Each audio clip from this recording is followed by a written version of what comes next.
From the PEP Radio Newsroom, this is the morning news for October 17th, 2025. These are the stories we are covering at this hour.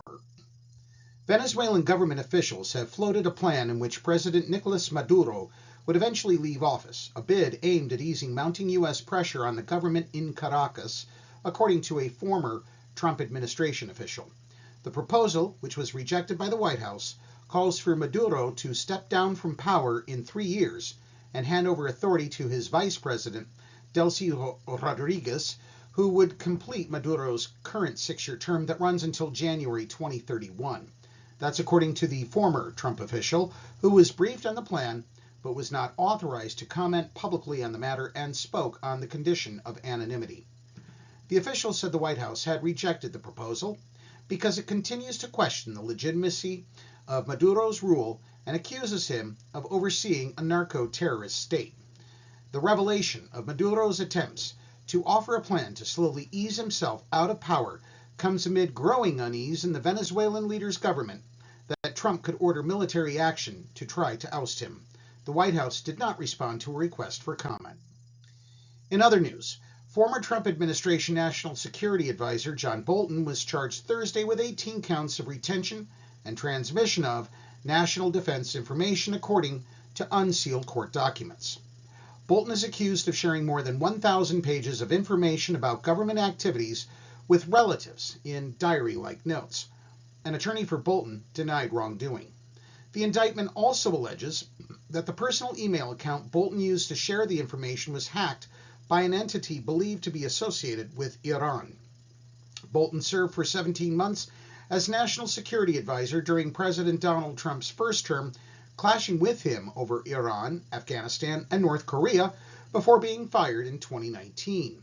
Though the investigation that produced the indictment began before Trump's second term, the case will unfold against the backdrop of broader concerns that Trump's Justice Department is being weaponized to go after his political adversaries. The Food and Drug Administration on Thursday announced the first round of experimental drugs that will receive drastically expedited reviews at the agency, part of an effort to prioritize medicines the Trump administration deems as supporting U.S. national interests. The 9 medicines announced by the FDA include potential treatments for vaping addiction, deafness, pancreatic cancer, and other conditions. Several of the drugs would compete with higher-priced drugs already on the U.S. market. A drug maker received the specialty review to expand U.S. manufacturing of ketamine, the powerful anesthetic that has grown into a trendy psychedelic treatment.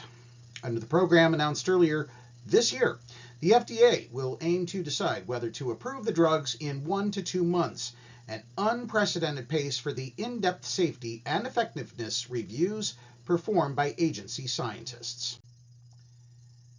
President Donald Trump wants to leave his mark on the nation's capital by building a Paris-style arch just west of the Lincoln Memorial. Trump unveiled the plan at a White House dinner on Wednesday for the wealthy business people who have pledged money toward the $250 million cost of adding a massive ballroom to the executive mansion.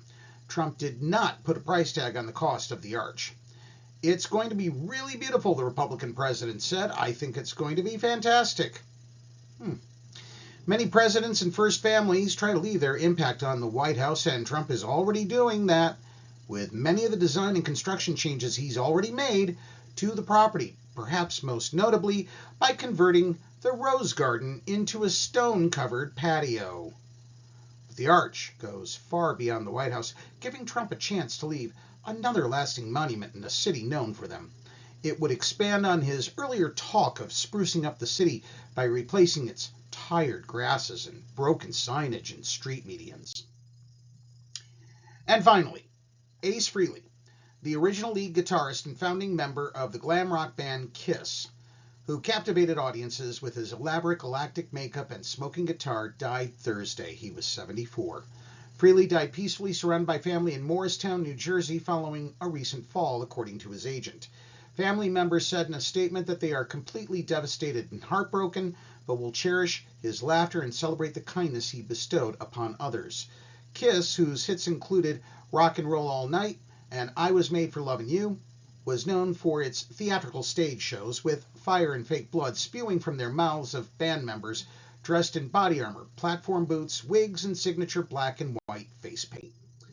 And that's the news at this hour. If you are watching our videos on YouTube, please subscribe to our channel.